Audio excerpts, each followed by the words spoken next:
السلام علیکم دوستو، آج کی ویڈیو میں ہم بات کریں گے ایک عظیم اسلامی فلاسفر منطق داں کے بارے میں جنہیں دوسرا استاذ کہا جاتا ہے۔ جی ہاں، آپ نے درست سمجھا، میں بات کر رہا ہوں ابو نصر محمد الفارابی کی۔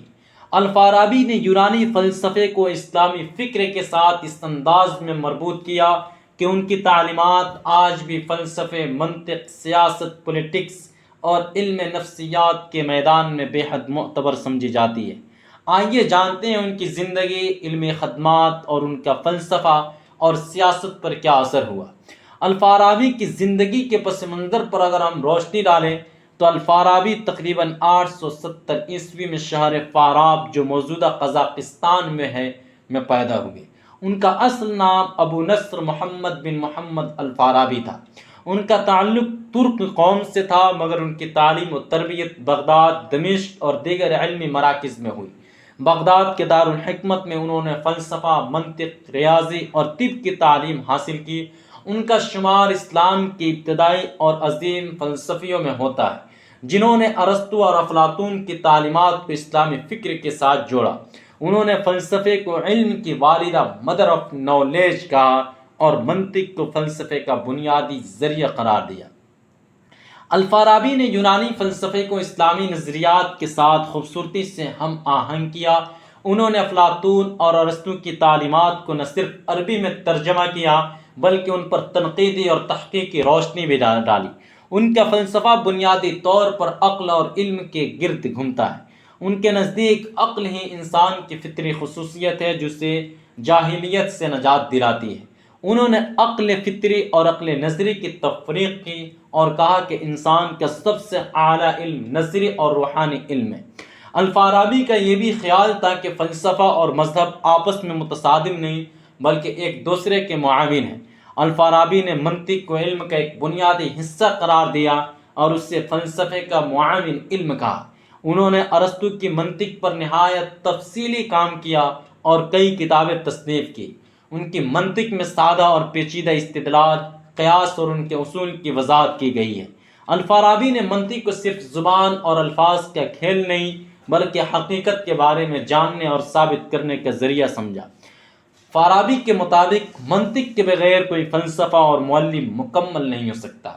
الفارابی کی سیاسی فلسفہ ان کی سب سے اہم علمی خدمات میں سے ایک ہے۔ انہوں نے اپنی کتاب احصاء العلوم اور المدینۃ الفاضلہ میں مثالی معاشرے اور حکمرانی کے اصولوں پر تفصیل سے روشنی ڈالی ہے۔ الفارابی کا خیال تھا کہ ایک مثالی معاشرہ وہ ہے جہاں عقلانی اصولوں کی پابندی ہو، حکمراں اور فلسفی بادشاہ ہو۔ انہوں نے کہا کہ حکمراں کو حکمت اور عدل کی بنیاد پر حکومت کرنی چاہیے تاکہ معاشرہ فلاح و بہبود کی راہ پر گامزن ہو سکے۔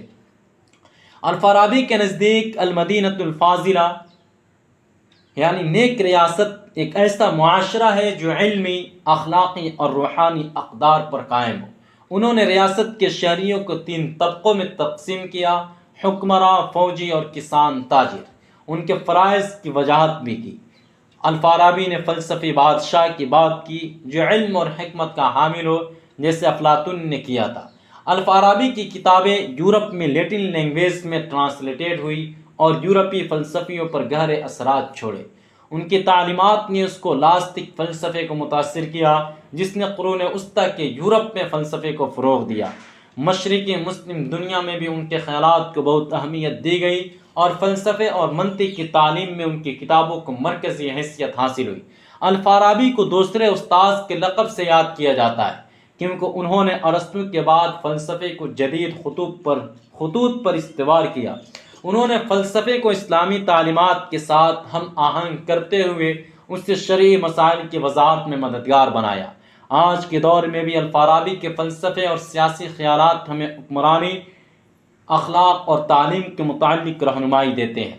ان کا تصور نیک ریاست آج کے معاشروں میں جمہوریت، انصاف اور قانون کی حکمرانی کی اہمیت کو اجاگر کرتا ہے۔ ان کا علم و عقل کی اہمیت پر زور سائنس، فلسفہ اور تعلیم کے لیے مشعل راہ ہے۔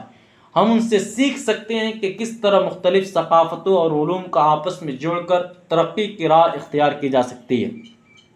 تو دوستو یہ تھا ہمارا آج کا موضوع الفارابی، جو فلسفے، منطق اور سیاسی فکر کے ایسے ستون ہیں جن کے بغیر نہ تو اسلامی فلسفہ ممکن تھا اور نہ ہی یورپ کا رنیسا۔ آپ کو یہ ویڈیو پسند آئی ہو تو اس سے لائک اور شیئر کریں، چینل کو سبسکرائب کرنا نہ بھولیں تاکہ آپ کو اس طرح کی مزید معلوماتی ویڈیوز ملتی رہے۔